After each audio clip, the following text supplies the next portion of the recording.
Every nation on Earth is caught in a web of debt. The United States carries a staggering $38 trillion. Japan owes $9 trillion. Globally, humanity owes $315 trillion, a figure 3 times larger than the total value of all goods and services produced worldwide each year. Yet here's the paradox that should unsettle anyone who thinks about money. If everyone owes, who is actually owed? The answer is not as simple as it seems. Trace the chains of creditors, follow the paths of the bonds, and you'll see a truth that is as elegant as it is disturbing. The world owes money to itself. But this web was not an accident. Across 3 centuries, 4 men, 4 financiers, designed this system deliberately. They built a machine in which debt is eternal, governments are permanent borrowers, interest flows ceaselessly upward, and the architects profit at every stage, every loan, every crisis, every bailout. This is not speculation, it's documented history. The meetings occurred, the contracts were signed, and the mechanisms remain visible in public records. Once you see the architecture of the system, the staggering debts we hear about every day, $38 trillion in the US, or $315 trillion globally, aren't crises. They are proof that the system works exactly as intended. To understand how we arrived here, we need to meet the 4 architects of the modern debt trap and follow the chain from 1694 to today, across wars, revolutions, financial panics, and global crises. Before 1694, borrowing was a precarious personal affair. Monarchs seeking funds for war or grand projects would approach merchants or wealthy nobles. Loans were made with the promise of repayment plus interest, and if the king defaulted, creditors simply lost their money. Lending was risky, borrowing was embarrassing, but it was contained. Debt had a natural lifespan. It could be repaid or it would be forgiven through default. William Paterson, a Scottish merchant and financial schemer, transformed this fragile system forever. He had failed at multiple ventures, but in 1691 he conceived a radical plan that would reshape civilization. England, embroiled in a protracted war with France, faced an empty treasury. King William III needed millions to sustain the war effort, but traditional lenders refused to extend new credit.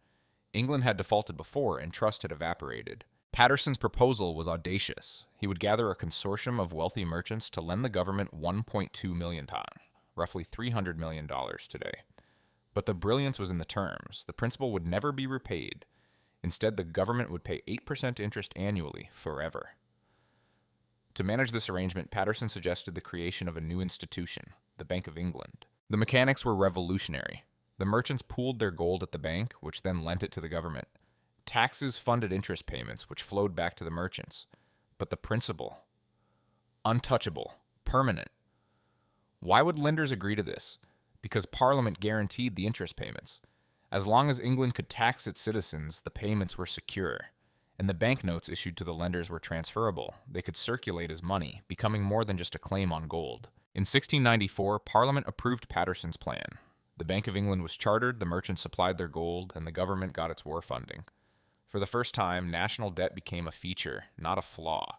A permanent fixture of governance, designed to serve those who controlled it. Here's why Paterson's design was genius from the perspective of bankers. A loan of £1.2 million at 8% interest generated £96,000 annually, forever. Essentially, the merchants purchased a perpetual annuity backed by the state's taxing power. And if they wanted to recover their gold, they could sell their banknotes to someone else. Debt was transferable, but repayment was never required. The next layer of genius came with the Bank of England's right to issue banknotes against government debt. In other words, government IOUs became currency. Borrow more, issue more money. Paterson had created the template. Debt is both liability and the source of money itself. For taxpayers, it was catastrophic. For lenders, it was a perpetual engine of wealth. Within 50 years, the model spread across Europe. France issued the Bond General, the Netherlands formalized government debt, and by 1790, the young United States, under Alexander Hamilton, copied the system almost verbatim. Permanent debt, interest funded by taxes, bonds traded as money, the blueprint for the modern financial system was complete. Paterson himself died in 1719, not rich, but the system he built endured. The Bank of England still exists. British debt has never been fully repaid, only refinanced, expanded, and rolled over. The trap was set, and governments walked into it willingly. Consider this in today's terms. Every U.S. Treasury bond, every European bond, every Japanese government security traces its lineage to Paterson's idea. The principle of debt permanence allows modern governments to borrow trillions, secure in the knowledge that the system itself guarantees repayment of interest, if not principal. It also explains why global debt can grow faster than economies without immediate catastrophe. The architecture of the system ensures that someone, somewhere, is always collecting interest, and the machine continues, uninterrupted, century after century. The lesson is subtle but profound. Debt is not merely a tool for governments, it is a mechanism of power, engineered to channel wealth upwards, to structure economies, and to condition societies to perpetual obligation. Patterson didn't just lend money, he designed a system in which money itself depends on perpetual debt. By the early 1800s, European governments had embraced the idea of permanent debt, borrowing for wars, infrastructure, and operational costs.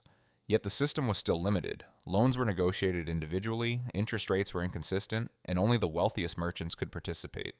Enter Nathan Rothschild, a man whose vision would transform debt from a national obligation into an international machine. The Rothschild family began as money changers in Frankfurt.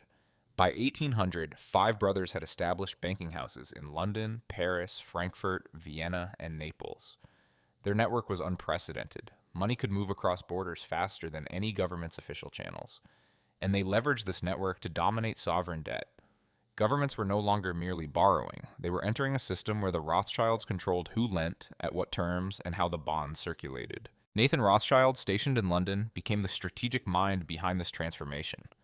During the Napoleonic Wars, he organized loans for the British government, but his genius was in structure, not simply funding. Rather than lending directly, he bought government bonds at a discount and sold them to investors at a markup. In doing so, he created the first secondary market for sovereign debt. The government received money immediately, Rothschild collected his profit, and investors received a liquid, tradable asset. Yet it was his control of information that cemented his power. At the Battle of Waterloo in 1815, Nathan Rothschild reportedly learned of Napoleon's defeat before anyone else in London. Using his courier network, faster than the official channels, he influenced the bond market strategically. He first sold British bonds, creating panic among investors, crashing prices. Then, after prices bottomed out, he bought massive quantities at rock-bottom valuations. When the victory was officially confirmed, bond prices surged, and Rothschild profited immensely. This was no mere speculation. It was an early demonstration of how knowledge and timing could manipulate entire markets. More importantly, it established a new principle for sovereign debt: make it so interconnected and tradable that governments could not default without triggering systemic collapse. Before Rothschild, a king could default and reset the system. Afterward, default became impossible without global repercussions. By 1820, the Rothschilds controlled European sovereign debt. They dictated terms, controlled distribution networks, and ensured that governments remained trapped. Wealth flowed not from production or trade, but from perpetual interest on debt. This was the industrialization of finance. Interest became a machine, and the Rothschilds were its engineers. Rothschild's innovation was twofold: tradability and interconnectedness. A British bond might be owned by a French investor, sold to a German bank, and used as collateral for a loan to an Austrian aristocrat. The web of obligations became so intricate that default was not a matter of refusing one payment. It risked collapsing an entire international network. Governments were no longer just borrowing. They were participating in a system they could not leave. In practical terms, the Rothschild model turned debt into leverage. Permanent national debt became globalized, trading hands across borders, amplified by information asymmetry, and guaranteed by intricate networks of finance. The Rothschilds were richer than kings, and their wealth came entirely from interest on debt. They didn't produce goods, build factories, or command armies. Their power came from managing the money of others and ensuring the perpetual flow of interest. This period laid the foundation for the modern financial world. Patterson had created permanent debt. Rothschild made it global, tradable, and impossible to escape. Governments had lost control, not to malevolent intent, but to a system that made perpetual borrowing inevitable. Fast forward to the present. Sovereign bonds are still traded globally, just as Nathan Rothschild envisioned. When a country issues debt, it is almost never owned by a single creditor. Bonds are sliced, resold, and held by investors across continents. Default isn't simply a local problem, it triggers global financial shocks. Consider the European debt crises or the challenges faced by emerging markets. The structure is remarkably similar to the Rothschild era. Debt is now intertwined, international, and almost impossible to unwind. The financial system is designed to perpetuate borrowing, interest payments, and interdependency. The more debt circulates, the more interest is collected, and the more entrenched the global financial web becomes. In short, Rothschild didn't just lend money. He built a machine that made governments dependent on continuous borrowing. Interest payments became the engine of wealth transfer, not from production or trade, but from obligation itself. This principle underpins global finance to this day. By the mid-19th century, Patterson and Rothschild had set the stage, permanent global debt. But it was still bounded by market constraints. Governments could only borrow as long as lenders had gold or liquidity. It would take another visionary or opportunist to remove that limit entirely. In the United States, banks were fragmented, the money supply rigidly tied to gold, and crises were frequent. It took J.P. Morgan at the dawn of the 20th century to create a system that made debt effectively infinite. His interventions would lay the groundwork for central banking as we know it.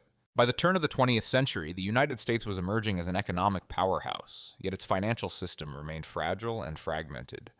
Banks were independent, the money supply was rigidly tied to gold, and financial panics were frequent. Wealth existed, but it could not flow efficiently to where it was needed most. The system was vulnerable, and J.P. Morgan was determined to fix it, but not for the public good. In 1907, a financial panic erupted. Stock prices collapsed, banks teetered on the brink, and the economy froze. Morgan, who had already established himself as the preeminent financier in New York, took extraordinary action. He gathered the city's leading bankers in his private library, locked the doors, and forced them to pledge their own money to stabilize failing banks. His intervention worked. The panic ended, but Morgan understood a critical truth. This could not be left to happen again. The country needed a permanent mechanism to manage money, credit, and debt. But central banks were deeply unpopular in America. The first and second banks of the United States had been shut down by populist opposition, accused of concentrating power in the hands of a few. Morgan and his associates needed a clever disguise, a system that appeared democratic, decentralized, and public, yet placed control firmly in the hands of the banking elite. In 1910, a secret meeting took place on Jekyll Island, Georgia. Morgan's associates, including Senator Nelson Aldrich and representatives from the country's largest banks, spent 9 days designing what would become the Federal Reserve System. The secrecy was deliberate. Public awareness of bankers engineering the nation's monetary system could have triggered outrage, even riots. The plan was both brilliant and subtle. The Federal Reserve would not be called a central bank. It would appear as a network of 12 regional banks, overseen by a board of governors appointed by the president. It would seem decentralized and public, but in reality, control remained in the hands of the private banks. Regional Federal Reserve banks were privately owned by member banks, which elected their boards, which in turn elected the Federal Reserve Board. The most critical power, the creation of money and the ability to purchase government bonds, was concentrated in the Federal Reserve Bank of New York, controlled by the largest Wall Street banks, Morgan's banks. The Federal Reserve Act passed in December 1913, and with it, the debt trap expanded to unprecedented scale. No longer was borrowing limited by the liquidity or risk tolerance of private banks. Now the government could issue bonds, which the Federal Reserve could purchase by creating money ex nihilo.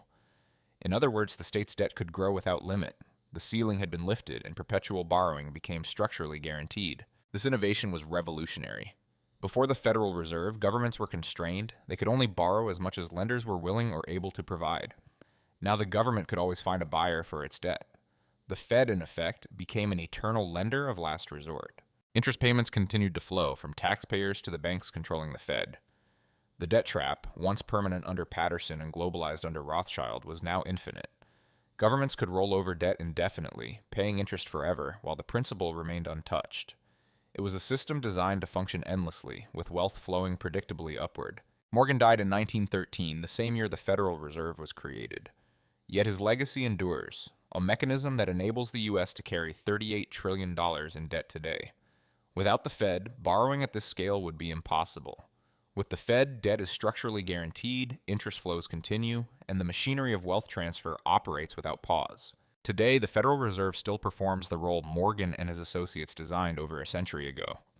When the U.S. Treasury issues debt, the Fed can purchase it, effectively creating money to finance government spending. This ensures continuous demand for government bonds and sustains the perpetual cycle of borrowing and interest payments. It also highlights a key insight. The system is self-perpetuating. Debt isn't a problem to solve. It is the foundation of monetary creation. Paying off debt would collapse the money supply, trigger deflation, and threaten economic collapse. Governments cannot repay their debts without destabilizing the system. They can only borrow more, refinance, and service interest. In effect, Morgan's mechanism made debt infinite. Patterson had made it permanent. Rothschild had made it global. Morgan made it limitless. Governments no longer merely owed money. They were embedded in a system that required constant borrowing, constant refinancing, and continuous interest payments to survive. By the 1970s, this architecture of debt, permanent, tradable, infinite, functioned across developed nations. Governments borrowed, rolled over debt, and paid interest. But developing nations faced a problem. Many could not keep up with payments when global conditions shifted. A final innovation would ensure that debt became truly inescapable worldwide. Enter Paul Volcker, Federal Reserve Chairman from 1979 to 1987. His policies would not only tame U.S. inflation, but also cement the principle of permanent indebtedness for nations across the globe. The stage was set for a system where debt could never be eliminated, only restructured. By the 1970s, the financial architecture created by Patterson, Rothschild, and Morgan was operating globally. Developed nations borrowed, rolled over debt, and paid interest seemingly without limit. But a new challenge emerged. Developing nations had borrowed heavily during the 1970s when interest rates were low, funding infrastructure and growth. Then the rules changed, and the system revealed its next evolution. Paul Volcker became Federal Reserve Chairman in 1979, inheriting a United States struggling with double-digit inflation, a declining dollar, and waning international credibility. Volcker faced a choice: tame inflation or risk the stability of the dollar and the global financial system. His solution was radical. Interest rates were raised sharply. The federal funds rate soared from 11% to 20%, the highest in U.S. history. Inflation collapsed, but the side effects were catastrophic for countries with dollar-denominated debt. Mexico owed $80 billion, Brazil $60 billion, Argentina $40 billion. Their interest obligations suddenly tripled. For many, debt service exceeded export revenues. In August 1982, Mexico defaulted, or more precisely, announced it could not meet its obligations. The potential for global financial catastrophe loomed. American banks had lent billions, and failure could have triggered widespread collapse. Volcker had a solution: not forgiveness, not liquidation, but restructuring. Through the International Monetary Fund, IMF, Mexico, Brazil, Argentina, and other nations received loans sufficient to continue paying interest to U.S. banks. These were called structural adjustment loans, and they came with conditions, harsh conditions. Governments were forced to cut spending, privatize state-owned enterprises, devalue currencies, and open markets to foreign investment. Economic sovereignty was traded for the ability to service debt. Here's the critical insight: these loans did not reduce debt, they made it permanent. Restructuring preserved the flow of interest payments, extracted political and economic concessions, and ensured that creditors continued to collect. Debt became a tool of control. Volcker's innovation ensured that even when nations could not pay, the system would not fail. They would be refinanced, restructured, and trapped indefinitely. By now, the architecture of debt was complete. Patterson, 1694. Government borrows, principal never repaid, interest paid forever. Rothschild, 1815. Debt becomes tradable globally, creating a web so interconnected that default triggers systemic risk. Morgan, 1913. Central banks create money to purchase government bonds, removing borrowing limits. Volcker, 1982. Unpayable debt is restructured rather than forgiven, making indebtedness permanent and inescapable. The result is a global financial system where governments can borrow endlessly. Interest payments flow ceaselessly to those controlling the bonds, and default anywhere threatens collapse everywhere. Take the United States, $38 trillion in debt. About $20 trillion is held by American institutions: pension funds, mutual funds, insurance companies, banks, and the Federal Reserve. Interest payments, roughly $1 trillion annually, flow from taxpayers to these bondholders. Another $18 trillion is owed internally to programs like Social Security and Medicare. Eventually, this too depends on taxpayer funding or further borrowing. The system is a shell game, but the interest flows regardless. Scale globally. Japan owes $9 trillion, mostly held by Japanese institutions. Europe owes $14 trillion, primarily to European banks and the European Central Bank. China holds domestic debt, often within state-controlled banks. Nations owe each other, hold each other's debt, and interest flows upward to institutions that manage and control these obligations. The system is circular, interconnected, and perpetual. Paying off the debt is impossible. If the U.S. repaid $38 trillion, dollars would vanish from circulation. Deflation, economic collapse, depression, a crisis worse than anything a government could imagine. The debt cannot be eliminated. It is structural, essential, and designed to persist. Who profits from this system? The institutions that manage the debt: BlackRock, Vanguard, State Street, Fidelity. These asset managers hold tens of trillions in government bonds purchased with pension funds, retirement accounts, and insurance premiums. They collect interest, $1 trillion per year from U.S. debt alone without producing anything tangible. This is the largest wealth transfer in history. Continuous, structural, and largely invisible because it is not labeled as taxation, it is debt service. And here's the ultimate truth: the four architects, Patterson, Rothschild, Morgan, and Volcker, did not conspire. They lived in different centuries, yet each solved a problem in a way that benefited the financial elite. each innovation built on the previous one. The result is a global system where governments borrow forever and pay interest eternally. Debt is no longer a problem. It is the foundation of financial power. Today, $315 trillion in global debt, government, corporate, household, will never be repaid. Interest continues to flow. Default anywhere threatens collapse everywhere. This is not a failure of policy or luck. It is the system functioning precisely as designed. Every dollar of debt is an asset, generating income for those who control the machine. The debt trap is complete. Escape is impossible without collapsing the global financial system. 3 centuries, 4 architects, 1 enduring system, and every human on Earth is now inside it. If you see debt this way, you understand how power truly works. Not as a visible force, but as a hidden architecture built to channel wealth and control. Let's step back and look at the system as a whole. Across 3 centuries, 4 architects solved problems that were urgent in their time, but in ways that favored the few over the many. William Patterson made government debt permanent. Nathan Rothschild made it tradable globally, creating a web so complex that default would destabilize entire financial networks. J.P. Morgan made debt limitless through central banking. Paul Volcker made it inescapable by restructuring unpayable obligations into perpetual payments. Individually, each innovation addressed a specific challenge. Together, they created a system where debt is no longer temporary, no longer local, no longer limited, and no longer forgivable. Debt became a permanent feature of civilization, a machine that channels wealth upward and binds nations into obligation. Consider the modern global network. United States, $38 trillion in debt, half held domestically by institutions like pension funds, insurance companies, and the Federal Reserve. Interest payments flow from taxpayers to these institutions, roughly $1 trillion annually. The other half is owed to government trust funds, ultimately funded by taxpayers or further borrowing. Japan, $9 trillion, largely held domestically by the Bank of Japan and local financial institutions. Europe, $14 trillion, primarily held by European banks and the ECB. China, domestic debt managed by state banks, part of a tightly controlled system. The debts are interconnected. Japan holds U.S. treasuries. The U.S. holds European bonds via the IMF. Europe holds developing nation debt through the World Bank. The network is circular. No single debt exists in isolation, and interest payments never cease. The system depends on continuous borrowing, refinancing, and trust that governments will honor obligations. Paying off all debt would collapse the money supply. Dollars are created when the government borrows. Remove the debt, and the currency disappears. Trade would stall. Economies would implode.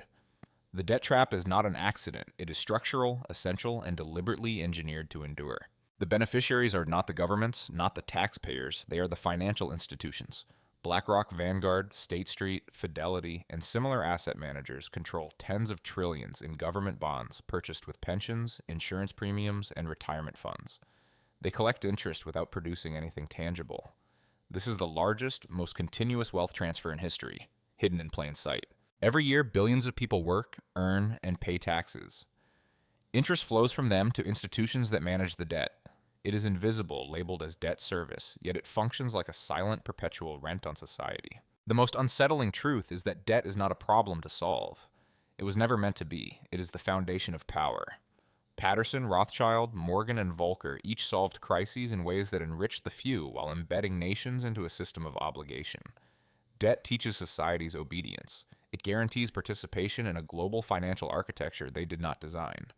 Interest becomes the price of survival. Default is impossible without collapse. The $38 trillion in U.S. debt, the $315 trillion globally, is not a mistake or an accident. It is proof that the system works as designed. It is a machine centuries in the making, and every citizen, every nation is now inside it. This is the ultimate lesson. Power is rarely visible. It is structural, hidden, and eternal. It flows silently through interest payments, through bonds, through refinancing and restructuring. It is a system that can never be escaped, because escaping would collapse the very economy that sustains life as we know it. When we understand the debt trap in this way, we see the contours of power itself. We see that crises, whether the 1982 Latin American debt crisis, Greece in 2010, or Sri Lanka in 2022, are not aberrations. They are features. They are opportunities for those controlling the system to reinforce the network of debt, collect interest, and assert influence. Debt is not a problem. It is a lens through which we can see who truly controls the world. And interest is the rent we pay to live inside the system they built. 3 centuries, 4 architects, 1 system. Every government on Earth borrows forever, pays interest eternally, and remains trapped inside a machine designed to endure. The debt trap is complete. Escape is not a question of will. It is impossible without collapsing the entire financial system. And now when you look at headlines about 38 trillion in US debt or 315 trillion globally, remember, this is not a crisis. It is a business model. It is how power works, and it is how history continues to shape the present in ways most people never see. Understanding this system is not merely an intellectual exercise. It is a way to see the invisible forces that shape economies, governments, and societies. If debt is perpetual, if interest flows endlessly to those who control it, then the true lesson is clear. Knowledge is the first step toward insight, and insight is the first step toward understanding the structure of power itself.